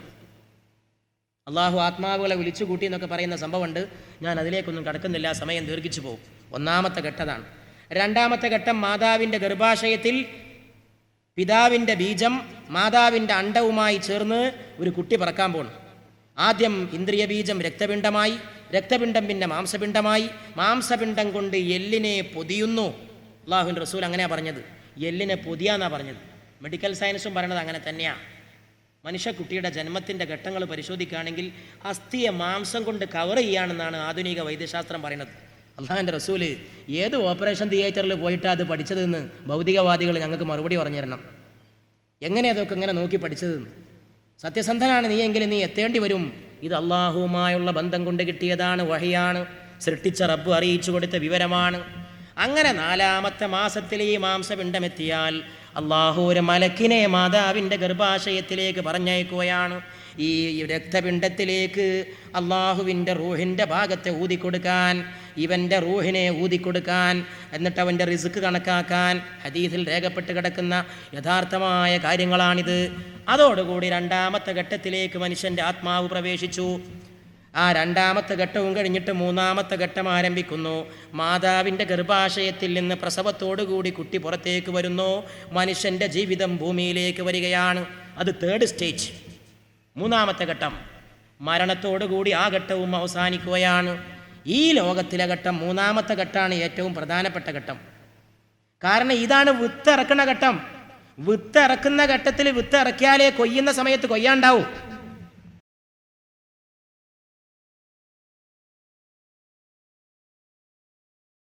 നാലാമത്തെ സ്റ്റേജ് ഖബറിൽ. അപ്പോഴേക്ക് ആത്മാവ് തിരിച്ചു വന്നു.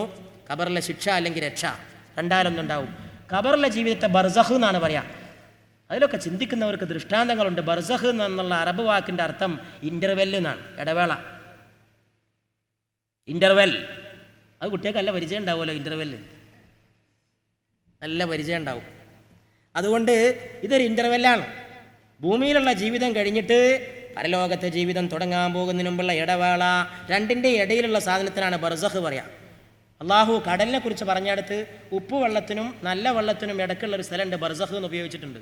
ബർസഖുൻ ലാ യബ്ഗിയാൻ ഫബിഅയ്യി ആലാഇ റബ്ബികുമാ തുകദ്ദിബാൻ.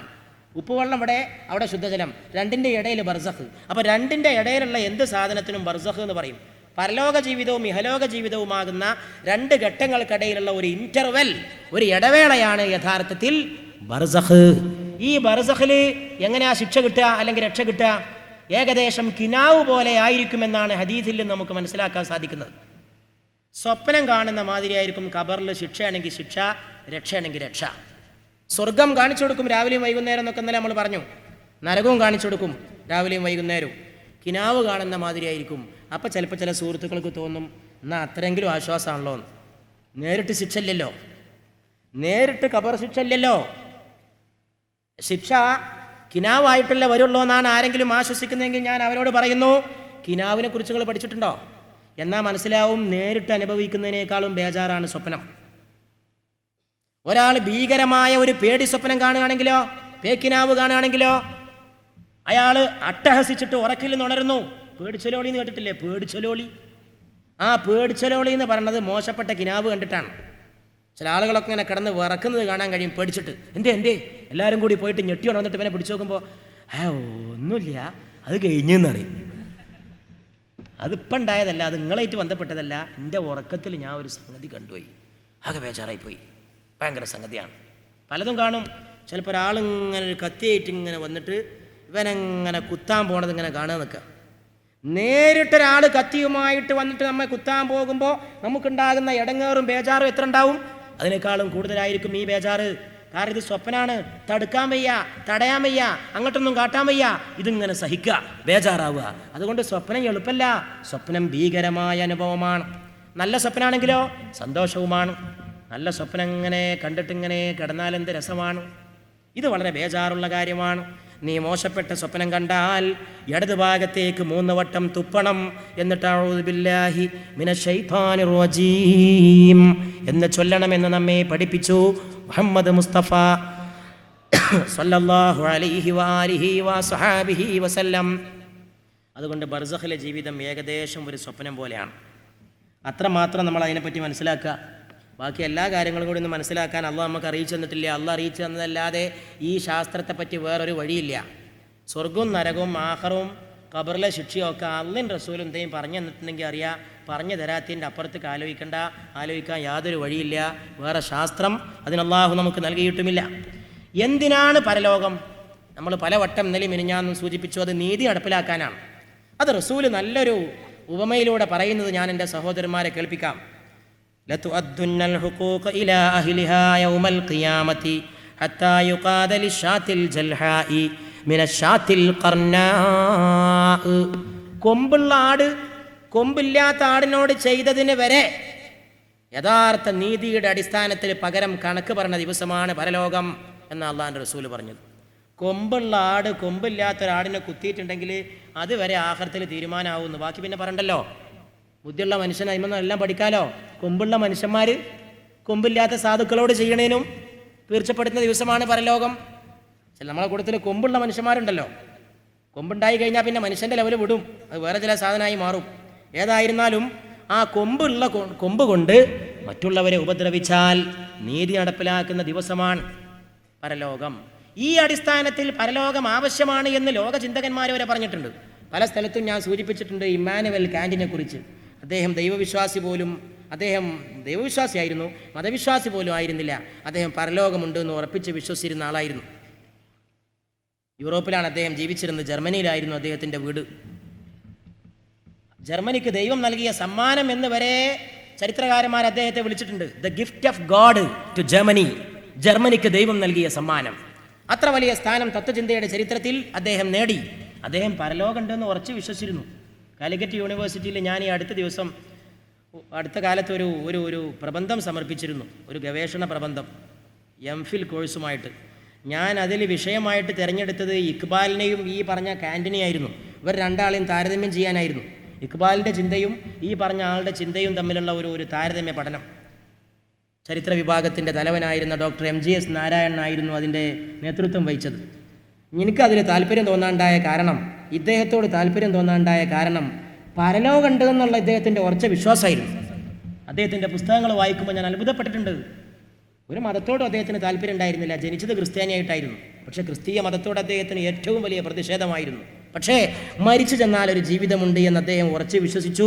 അത് സ്ഥാപിക്കാൻ വേണ്ടി പ്രധാനപ്പെട്ട ഗ്രന്ഥങ്ങൾ എഴുതി. അദ്ദേഹത്തിൻ്റെ 2 പ്രധാനപ്പെട്ട പുസ്തകങ്ങളാണ്.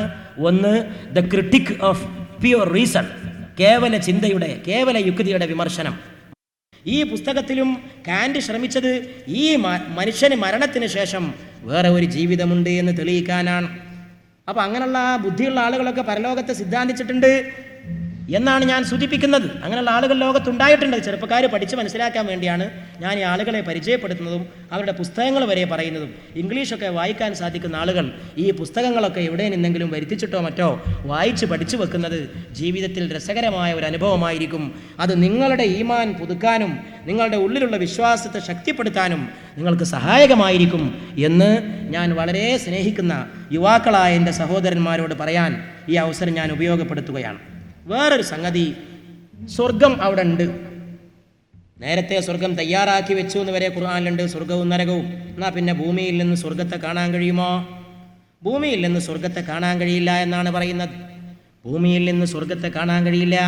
എന്നാൽ ഒരു ദിവസം മദീനത്തൊരു രസകരമായ രംഗമുണ്ടായി. അള്ളാഹുവിൻ്റെ റസൂൽ തിരുമേനി സ്വല്ലല്ലാഹു അലൈഹി വസല്ലം നമസ്കരിച്ചുകൊണ്ടിരിക്കുകയാണ്. നമസ്കരിച്ചുകൊണ്ടിരിക്കുമ്പോൾ പെട്ടെന്ന് പ്രവാചകൻ നമസ്കാരത്തിൻ്റെ ഇടയിൽ കൈ നീട്ടി കൈ ഇങ്ങോട്ട് പിൻവലിക്കുകയും ചെയ്തു. നിസ്കാരം കഴിഞ്ഞിട്ട് സലാം വീട്ടുകയും ചെയ്തു. സഹാബത്ത് ചോദിച്ചു, എന്തിനാ നിസ്കരിക്കുമ്പോൾ നിങ്ങൾ കൈ നീട്ടി? ഈ സംഭവം വെച്ചിട്ടാണ് നിസ്കാരത്തിൽ ചെറിയ അനക്കങ്ങളൊക്കെ ഉണ്ടായ നിസ്കാരം ബാത്തിലാവില്ല എന്ന് ഫുഖഹാക്കൾ വിധി കൽപ്പിച്ചത്. ചെറിയ തോതിലൊക്കെ കയ്യും കാലും അനങ്ങിയാൽ നിസ്കാരം ബാത്തിലാവില്ല എന്ന് ഇസ്ലാമിൻ്റെ കർമ്മശാസ്ത്രജ്ഞന്മാർ വിധി കൽപ്പിക്കാനുണ്ടായ കാരണം ഈ ഒരൊറ്റ സംഭവമാണ്. സഹാബത്ത് ചോദിച്ചു, അല്ലാഹുവിൻ്റെ റസൂലേ, നിങ്ങൾ എന്തിനാണ് നമസ്കാരത്തിൻ്റെ വേളയിൽ കൈനീട്ടിയത്? റസൂലുള്ളാഹി സ്വല്ലല്ലാഹു അലൈഹി വസല്ലം മറുപടി നൽകി, ഞാൻ നമസ്കാരത്തിൻ്റെ ഇടയിൽ കൈനീട്ടിയത് സ്വർഗത്തിലെ ഒരു മുന്തിരിക്കുല എനിക്ക് നേരെ നീട്ടിത്തന്നു. ഞാൻ ആ മുന്തിരിക്കുല ഭൂമിയിലേക്ക് കൊണ്ടുവരാൻ ആഗ്രഹിച്ചു, അതിനുവേണ്ടി കൈനീട്ടിയതാണ്. പക്ഷേ എനിക്കത് കിട്ടിയില്ല. നീട്ടിയ കൈ തന്നെ അതിനെ തിരിച്ചു കൊണ്ടുപോയി. സ്വർഗത്തിലെ സാധനം ഭൂമിയിലൊന്ന് നട്ടു വളർത്താൻ കഴിയുമെന്ന് ചിന്തിച്ചു മുഹമ്മദ് മുസ്തഫ സല്ലല്ലാഹു അലൈഹി വആലിഹി വസഹാബിഹി വസല്ലം. സഹാബത്തിന് അതിനൊരു മുന്തിരിങ്ങ പറിച്ചു കൊടുത്തിട്ട് എന്നാ തിന്നോ, സ്വർഗത്തിൽ കായ്ക്കാൻ പോണ മുന്തിരിയാണ് എന്ന് പറയാൻ ആ ഹബീബായ നബി ആഗ്രഹിച്ചിരിക്കണം. പക്ഷെ അത് കാട്ടി കയ്യനെ തിരിച്ചങ്ങോട്ട് കൊണ്ടുപോയി. അത് അള്ളാഹിൻ്റെ ഒരു യുക്തിയാണ്. കാരണം അത് ഇവിടെ കൃഷി ചെയ്തുണ്ടാക്കിയ സംഗതി കുറച്ച് ബുദ്ധിമുട്ടാണ്. അവിടെ പോയി കിട്ടേണ്ട സാധനത്തിൻ്റെ ടേസ്റ്റ്, അതിൻ്റെ രുചി ഇവിടുന്ന് അറിയാൻ പാടില്ല. പിന്നെന്തിനെ കാണിച്ചു കൊടുത്തത്? അതിന് പല കാരണങ്ങളുണ്ടായിരിക്കാം. ഒന്ന്, ഭൂമിയിലിരുന്നു കൊണ്ട് സ്വർഗം കാണാൻ കഴിയില്ല എന്നുള്ള പൊതു തത്വത്തിന് എതിരായ ഒരാൾ ഈ ലോകത്ത് ജീവിച്ചിരിപ്പുണ്ടെന്ന് തെളിയിക്കാൻ. ഭൂമിയിൽ നിന്നുകൊണ്ട് സ്വർഗത്തെ കാണാൻ കഴിയില്ല എന്നുള്ള പൊതുതത്വം, ആ പൊതുതത്വം ഒരാൾക്ക് ബാധകമല്ല. ആ ആള് ലോകത്തിന്റെ ഗുരുവായ മുഹമ്മദ് മുസ്തഫ സല്ലല്ലാഹു അലൈഹി വസല്ലമയാണ്. റസൂലിനെ ഭൂമിയിൽ ഇരുന്നു കൊണ്ട് തന്നെ സ്വർഗം കാണാൻ കഴിയുമെന്ന് ഈ സംഭവത്തിലൂടെ തെളിയിക്കപ്പെട്ടു. മറ്റൊന്ന്, നിസ്കാരത്തിൽ ചെറിയ അനക്കങ്ങളൊക്കെ ആവാൻ തെളിയിക്കലായിരിക്കാം. ഏതായിരുന്നാലും ആ സംഭവത്തിന് ഗുണപാഠങ്ങളുണ്ട്. അള്ളാഹുവിൻ്റെ റസൂല് മുന്തിരിക്കൊലയ്ക്ക് വേണ്ടി കൈനീട്ടി. പ്രിയപ്പെട്ട സഹോദരന്മാരെ, ഖിയാമത്ത് നാൾ എന്നാണ് എന്നുള്ളത് നമ്മെ അറിയിച്ചു തന്നിട്ടില്ല. അത് അള്ളാഹുവിൻ്റെ ഒരു സ്വകാര്യമാണ്. അതിൻ്റെ അടയാളങ്ങളൊക്കെ പറഞ്ഞു തരികയും ചെയ്തു. അപ്പോൾ അതിന് എന്താങ്ങളും ഞാനും പഠിക്കേണ്ടത്? ബുദ്ധിയുള്ള മനുഷ്യൻ ഈ അടയാളം വെച്ചിട്ട് അത് അടുത്തിട്ടുണ്ടോ ഇല്ലേ എന്ന് വിലയിരുത്തട്ടെ എന്നാണ്. ചില ആളുകൾ ഈ ലോകത്തിൻ്റെ അന്ത്യം കണക്ക് കൂട്ടാൻ വേണ്ടി ശ്രമങ്ങൾ നടത്തിയിട്ടുണ്ട്. അതും കൂടി നമ്മുടെ വിഷയത്തിൻ്റെ ഒരു താല്പര്യമായതുകൊണ്ട് ഞാനിവിടെ സൂചിപ്പിക്കാം. അള്ളാഹു അതിനെക്കുറിച്ച് ഇത്രേ പറഞ്ഞിട്ടുള്ളൂ, ഇന്നഹും യറൗനഹു ബഈദ വനറാഹു ഖരീബ. അവരത് ദൂരെയാണെന്ന് വിചാരിക്കുന്നു, നമ്മളതിനെ അടുത്തായിട്ട് കാണുകയും ചെയ്യുന്നു. ഖിയാമത്ത് നാൾ വളരെ അകലെയാണ്, വിദൂരത്താണെന്ന് അവർ കരുതുന്നു. അവർ അതിനെ അങ്ങനെ കണക്കാക്കുന്നു. നമ്മളോ കണക്കാക്കുന്നു അത് വളരെ അടുത്താണ് എന്ന് പരിശുദ്ധ ഖുർആനിൽ അല്ലാഹു ഖിയാമത്തിനെ കുറിച്ച് പറഞ്ഞു. അത് പറയുമ്പോൾ എൻ്റെ സഹോദരങ്ങൾ ഓർക്കണം, നമ്മുടെ നബിയുടെ ഉമ്മത്തീങ്ങൾക്ക് ആയുസ് കുറവാണ് എന്ന് മുഹമ്മദ് മുസ്തഫ സല്ലല്ലാഹു അലൈഹി വസല്ലമ നമ്മെ അറിയിച്ചിട്ടുണ്ട്. എൻ്റെ ഉമ്മത്തീങ്ങൾക്ക് ആയുസ് കുറവായിരിക്കും. റസൂല് പറഞ്ഞൊരു നല്ല ഉദാഹരണമുണ്ട്. അസർ മുതൽ മഗ്രിബ് വരെ അത്ര ആയുസ് എൻ്റെ സമുദായത്തിനുണ്ടാവും. ആ ഉദാഹരണം വെച്ചുകൊണ്ട് എൻ്റെ സഹോദരന്മാർ പരിശോധിക്കണം. ഒരു ദിവസത്തെ ആയുസ് വെറും അസർ മുതൽ മഗ്രിബ് വരെയുള്ള ആയുസ്സായിട്ട് ചുരുങ്ങാണ്. അപ്പോൾ അതിനെ ഗണിതശാസ്ത്ര പ്രകാരം പറയുകയാണെങ്കിൽ 24:2 എന്ന് പറയേണ്ടി വരും. 24 മണിക്കൂറിന് 2 മണിക്കൂർ. അസർ മുതൽ മഗ്രിബ് വരെ ഒരു ഏകദേശം 2 മണിക്കൂർ ഉണ്ടാവും, ഏകദേശ കണക്കിൽ. 24 മണിക്കൂറാണ് ഒരു ദിവസം. അപ്പോൾ 24 മണിക്കൂർ ആയുസ് ഉണ്ടായിരുന്നവർക്ക് പകരം 2 മണിക്കൂർ ആയുസ്സുള്ളവർ എന്ന് പറഞ്ഞാൽ ഒരാൾക്ക് 24 കൊല്ലമാണ് ആയുസ്സെങ്കിൽ മുമ്പുള്ളവർക്കുണ്ടായിരുന്നെങ്കിൽ ഈ ഉമ്മത്തിക്ക് 2 കൊല്ലമായിരിക്കും. അത്ര കുറവുണ്ടാവും. ഈ അനുപാതം അനുസരിച്ച് കുറവുണ്ടാവും. റസൂലിൻ്റെ ഈ ഉദാഹരണത്തിൽ നിന്ന് നമ്മൾ പഠിക്കേണ്ട കാര്യം അതാണ്. ഭൂമിക്ക് എത്ര കൊല്ലം പഴക്കമുണ്ട് എന്നതിനെക്കുറിച്ച് ശാസ്ത്രജ്ഞന്മാർ പഠനം നടത്തിയിട്ടുണ്ട്. ഒരു WL സ്റ്റോബർ എന്ന ഒരു ശാസ്ത്രജ്ഞൻ ഭൂമിക്ക് നിർണയിച്ചിട്ടുള്ള പഴക്കം 3000 വർഷമാണ്. 3000 വർഷമാണ് ഈ ഭൂമിക്ക് പഴക്കമെന്ന് അദ്ദേഹം തൻ്റെ എസെൻഷ്യൽ ഓഫ് എർത്ത് ഹിസ്റ്ററി എന്ന പുസ്തകത്തിൽ പറയുന്നു. ഭൂമിയുടെ ചരിത്രം എന്നാണ് ആ പുസ്തകത്തിൻ്റെ പേര്. അമേരിക്കയിൽ നിന്നാണ് ഈ പുസ്തകം പ്രസിദ്ധീകരിക്കപ്പെട്ടത്. അദ്ദേഹം പറയുന്നു 3000 കൊല്ലമാണ് ഭൂമിക്ക് പഴക്കം എന്ന്. ഇതിൻ്റെ അടിസ്ഥാനത്തിൽ ഖിയാമത്ത് നാളിലേക്കുള്ള കാലഘട്ടം കണക്കുകൂട്ടാൻ വേണ്ടി അമേരിക്കയിൽ ചില ശാസ്ത്രജ്ഞന്മാർ ഇപ്പോഴും ശ്രമം നടത്തിക്കൊണ്ടിരിക്കുകയാണ്. ചില മുസ്ലിം ശാസ്ത്രജ്ഞന്മാർ. അവരുടെ തലവനാണ് ഡോക്ടർ ഖലീഫ റഷീദ്. അദ്ദേഹം അമേരിക്കയിൽ ജീവിച്ചിരിക്കുകയാണ്.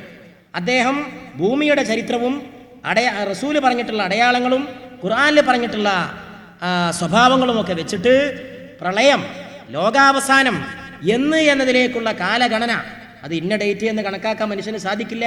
ഖുർആൻ അടിക്കടി ഓർമ്മിപ്പിച്ച കാര്യമാണ്. പക്ഷേ ഇത്രവരെ എന്നൊക്കെ തീർത്ത് പറയാൻ കഴിഞ്ഞില്ലെങ്കിലും സൂചന നൽകാനെങ്കിലും കഴിയും. പ്രിയ ഡോക്ടർ ഖലീഫ റഷീദ് ഇമ്മാതിരിയുള്ള പഠനങ്ങൾക്ക് വേണ്ടി അമേരിക്കയിൽ ഒരു വലിയ സ്ഥാപനം തന്നെ ഉണ്ടാക്കിയിട്ടുണ്ട്. അതിൻ്റെ പേരാണ് നമ്മളിവിടെ കഴിഞ്ഞ ദിവസം സൂചിപ്പിച്ച computer speaks the message of God to the world. Computer ദൈവത്തിൻ്റെ സന്ദേശം ലോകത്തോട് സംസാരിക്കുന്നു. അതാണ് അദ്ദേഹത്തിൻ്റെ സ്ഥാപനത്തിൻ്റെ പേര്. സ്ഥാപനത്തിൻ്റെ പേര് ഇങ്ങനെയാണ്, computer speaks the message of God to the world. Computer ദൈവീക സന്ദേശം ലോകത്തോട് സംസാരിക്കുന്നു. പ്രിയപ്പെട്ട സഹോദരന്മാരെ, നമുക്കിനി ഈ മരിച്ചു ചെന്നാലുള്ള ആളുകളെ സംബന്ധിച്ചിടത്തോളം മരിച്ചു ചെന്നു കഴിഞ്ഞാൽ അവർക്കുണ്ടാകുന്ന അനുഭവം ഖബറിൽ, അത് നമ്മൾ പറഞ്ഞു 3-ാമത്തെ ഘട്ടമാണ്. 4-ാമത്തെ ഘട്ടം പരലോകമാണ്. ഖിയാമത്ത് നാളിന് ശേഷമുള്ള ആത്മാവിൻ്റെ ഉത്ഥാനം, പുനരുത്ഥാനം. ആ പുനരുത്ഥാനം കഴിഞ്ഞാൽ പിന്നെ ഉണ്ടാകാൻ പോകുന്നത് മഹ്ശറയാണ്. മഹ്ശറ എവിടെയായിരിക്കും? ഖുർആനും ഹദീസും വെച്ച് പരിശോധിക്കുമ്പോൾ നമുക്ക് കാണാൻ സാധിക്കുന്നത് ഈ ഭൂമി തന്നെ തകർക്കപ്പെട്ടിട്ട് ഇവിടെ തന്നെ മഹ്ശറ ഉണ്ടാക്കാനാണ് സാധ്യത എന്നാണ്. അങ്ങനെയാണ് ഖുർആനിൽ നിന്നും ഹദീസിൽ നിന്നും നമുക്ക് മനസ്സിലാക്കാൻ കഴിയുന്നത്. വേറൊരു ലോകം മഹ്ശറയ്ക്ക് വേണ്ടി ഉണ്ടാക്കല്ല, ഈ ഭൂമി തന്നെ മഹ്ശറയ്ക്ക് വേണ്ടി അള്ളാഹു ഉപയോഗപ്പെടുത്താനായിരിക്കും ഉദ്ദേശിക്കുക എന്ന തോതിൽ സൂചനകളാണ് ഖുർആൻ നൽകുന്നത്. നിരപ്പായ മൈതാനിയായിരിക്കും മഹ്ശറ എന്ന് പറയുന്നു. പരിശുദ്ധ ഖുർആൻ പറയുകയാണ്, വഇദൽ അർളു മുദ്ദത് വഅൽഖത് മാ ഫീഹാ വതഖല്ലത്. ഭൂമി അടിച്ച് പരത്തപ്പെടുന്ന ദിവസം. മഹ്ശറയ്ക്ക് വേണ്ടി ഭൂമി അങ്ങോട്ട് അടിച്ച് പരത്തിയിട്ട് ലെവലാക്കാണ്. നല്ല നിരപ്പായ മൈതാനി എന്നാണ് മഹ്ശറയെക്കുറിച്ച് പറയുന്നത്. ആ മഹ്ശറയിലേക്ക് അതാ സൂറെന്ന കാഹളത്തിൽ രണ്ടാമതും ഇസ്രാഫീൽ ഊതുകയാണ്. ആദ്യം ഒരു ഊത്തൂതി, അതോടുകൂടി ആകാശഭൂമികൾ തകർന്നു, അണ്ടകടാഹം മുഴുവൻ തകർന്നു, എല്ലാം നശിച്ചു. അള്ളാഹുവിൻ്റെ അസ്തിത്വമല്ലാത്ത മറ്റൊന്നും ബാക്കിയില്ലാതെ സകലം തകർന്നു കഴിഞ്ഞ മരിച്ചു കിടക്കുന്ന ആ ഭൂമുഖത്തിൽ നിന്ന് കാഹളം ഊതിയ ഇസ്രാഫീൽ വരെ മരിച്ചു പോവുകയാണ്. എൻ്റെ സഹോദരന്മാരെന്ന് ആലോചിച്ച് നോക്കൂ, ഒരു 2 മിനിറ്റ് ആ രംഗത്തെക്കുറിച്ചൊന്ന് ആലോചിച്ച് നോക്കൂ. ഈ കാണുന്ന ഗോളങ്ങളും നക്ഷത്രങ്ങളും ക്ഷീരപഥങ്ങളും താരാപഥങ്ങളും ഭൂമിയും മലയും കുന്നും താഴ്വാരും കരിയും കടലും മനുഷ്യരും മക്കളും ആണും പെണ്ണും ജിന്നും മലക്കും എല്ലാം നശിച്ച് ഒരു വലിയ ശവപ്പറമ്പ് പോലെ ഈ പ്രപഞ്ചം മാറി അല്ല എന്ന ഒരേ ഒരുവൻ മാത്രം ഇങ്ങനെ ജീവിച്ചിരിക്കുന്ന അവസ്ഥ. ഒരു 2 സെക്കൻഡ് ഈ മൈതാനിയിൽ ഇരുന്നിട്ട് നിങ്ങളൊന്ന് സങ്കല്പിച്ച് നോക്കി. അതുണ്ടാകാൻ പോണ സംഗതിയാണ്. ശാസ്ത്രം അത് അംഗീകരിച്ചു എന്ന് ഇന്നലെ മിനിഞ്ഞാന്ന് നമ്മൾ പറഞ്ഞു. സിംഗുലാരിറ്റിയിൽ നിന്ന് തുടങ്ങി സിംഗുലാരിറ്റിയിലേക്ക് ലോകം മടങ്ങുമെന്നാണ് നമ്മൾ ഇന്നലെ ചർച്ച ചെയ്തത്. സിംഗുലാരിറ്റി എന്ന് പറഞ്ഞാൽ ഏകത്വം. ഒന്നിൽ നിന്ന് തുടങ്ങിയിട്ട് ഒന്നുക്ക് മടങ്ങുന്ന സയൻസ് പറയണത്. അത് തന്നെ നമ്മളും പറഞ്ഞത്. അള്ളാഹുവിൽ നിന്ന് തുടങ്ങിയത് അള്ളാഹുവിലേക്ക് മടങ്ങും, അവൻ മാത്രം ബാക്കിയാകും. അങ്ങനെയുള്ള രംഗത്തെക്കുറിച്ചാണ് പരിശുദ്ധ ഖുർആൻ പറയുന്നത്. ആ സമയത്ത് അതാ ഇസ്രാഫീൽ സൂർ എന്ന കാഹളത്തിൽ രണ്ടാമത് ഊതാൻ പോവുകയാണ്. ഇസ്രാഫീലിനെ നശിപ്പിച്ചിട്ട് ഇസ്രാഫീലിനെ ഊതിപ്പിക്കുമ്പോൾ അതാ ഖബറുകൾ പൊട്ടിവിടരുകയാണ്. ഖബറുകൾക്കകത്ത് നിന്ന് കോടാനുകോടി മനുഷ്യർ. ഖബർ തന്നെ ആവണമെന്നില്ല, ഖബറല്ലാതെ ആളുകളെ മറവെട്ടിയിട്ടുണ്ടെങ്കിൽ ആ മറവെട്ടിയ സ്ഥലത്ത് നിന്ന് എങ്ങനെയായാലും അള്ളാഹ്ക്കത് ബുദ്ധിമുട്ടുള്ള കാര്യമില്ല. ഏതായാലും മരിച്ചുപോയ കോടാനുകോടി ജനതയെ അവരുടെ വിശ്രമസ്ഥാനങ്ങളിൽ നിന്ന് അള്ളാഹു അതാ ഉയർത്തെഴുന്നേൽപ്പിക്കുകയാണ്. ഇസ്രാഫീൽ രണ്ടാമത്തെ ഊത്തങ്ങ് ഊതിയാൽ കൂണുകൾ മുളച്ച പോലെ ഭൂമിയുടെ നാനാ മുക്കുമൂലകളിൽ നിന്നതാ അതങ്ങ് മുളക്കുകയാണ്, മുളച്ചു പൊന്തുകയാണ്. മുളച്ചു പൊന്തിയ ആൾക്കാരിങ്ങനെ ചുറ്റും നോക്കുകയാണ്. ഇതിപ്പോൾ ഏതാ ലോകം? കോഴിക്കോട്ടങ്ങാടി എവിടെ? കോട്ടക്കച്ചന്ത എവിടെ? നോക്കുമ്പോൾ കാണാനില്ല. അവിടെ വെച്ച് മനുഷ്യർ പറഞ്ഞു പോകുമത്രേ, യാ വൈലനാ മൻ ബഅസനാ മിൻ മർഖദിനാ ഹാദാ മാ വഅദർ റഹ്മാനു വസദഖൽ മുർസലൂൻ. എൻ്റെ സഹോദരങ്ങൾ, ഇതിനെക്കുറിച്ചൊന്ന് ആലോചിക്കണം.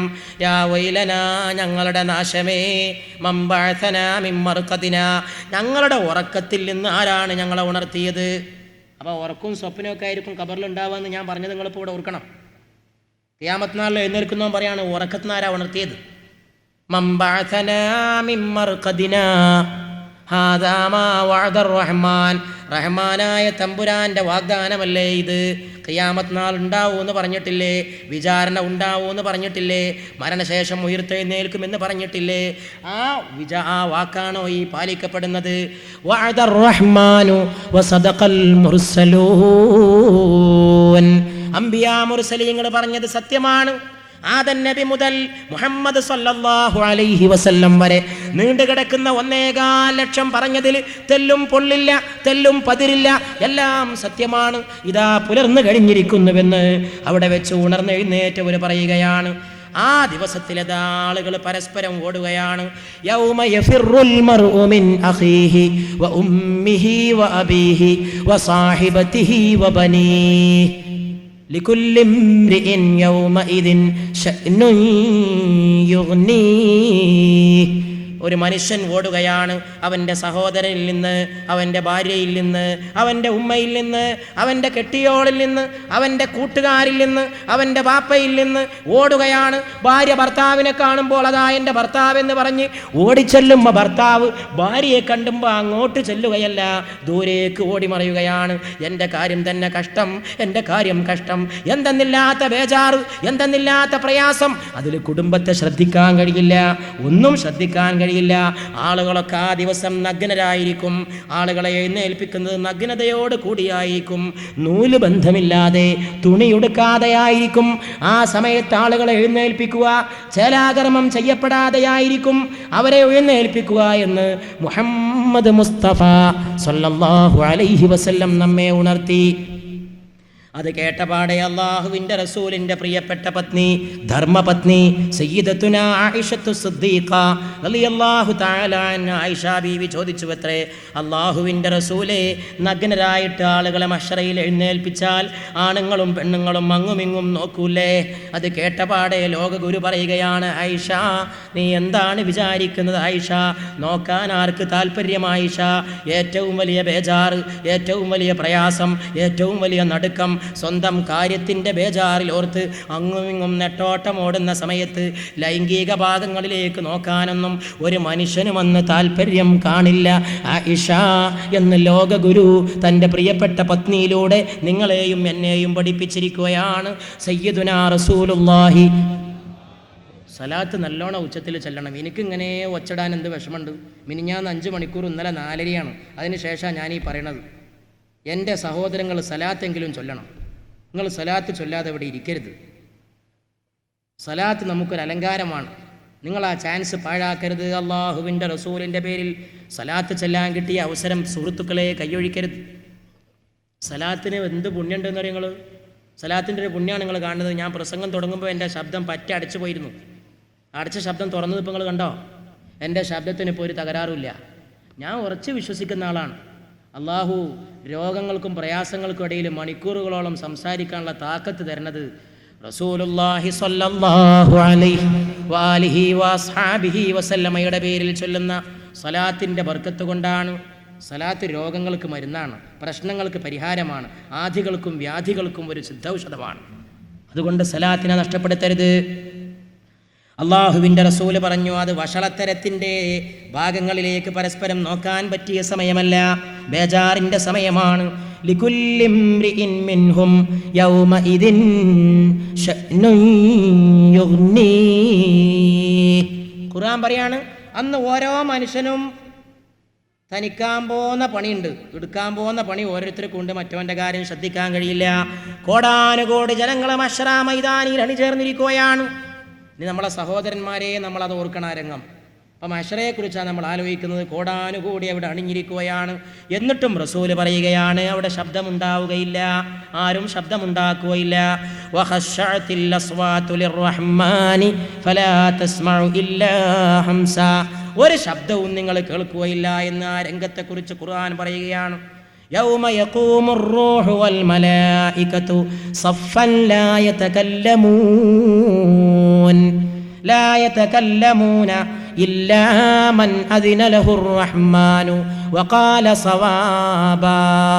പരിശുദ്ധ ഖുർആൻ പറയുകയാണ്, റൂഹും മലക്കുകളും എല്ലാവരും എഴുന്നേറ്റ് നിൽക്കുന്ന സമയം അണിയണിയായി നിൽക്കുന്നു. ലാ യതകല്ലമൂൻ, പക്ഷെ ആരും മിണ്ടൂല. അവിടെ പോലീസ് വേണ്ട, പട്ടാളം വേണ്ട നിയന്ത്രിക്കാൻ, ട്രാഫിക് വേണ്ട, ശബ്ദം ഉണ്ടാക്കരുതെന്ന് ആരും പറഞ്ഞു കൊടുക്കണ്ട, മിണ്ടാൻ കഴിയില്ല. ലാ യതകല്ലമൂൻ, അന്നവരെ മിണ്ടൂല. ഇല്ലാ മൻ അദിന ലഹുർ റഹ്മാൻ, റഹ്മാനായ റബ്ബ് ആർക്കെങ്കിലും അനുവാദം കൊടുത്തിട്ടുണ്ടെങ്കിൽ അവരൊഴികെ അവർക്ക് മിണ്ടാം. ചിലപ്പോൾ റസൂലൊക്കെ മിണ്ടിയെന്ന് വരും അള്ളാഹുവിൻ്റെ ഓർഡർ കൊണ്ട്. വേറെ ഒരൊറ്റ മനുഷ്യനും ഒരു വാക്ക് സംസാരിക്കാൻ കഴിയില്ല എന്ന് അള്ളാഹുവിൻ്റെ ഗ്രന്ഥം പറയുകയാണ്. മുഅ്മിനീങ്ങളെ സംബന്ധിച്ചിടത്തോളം അവരന്ന് സന്തോഷത്തിലായിരിക്കും, മറ്റുള്ളവർ വിഷമത്തിലായിരിക്കും. ചൂട് കൊണ്ട് അവരിങ്ങനെ കഷ്ടപ്പെടും. സൂര്യൻ വന്ന് തലയ്ക്ക് മീതെ നിൽക്കും. 7 കൂട്ടം ആളുകൾക്ക് തണൽ നൽകപ്പെടും.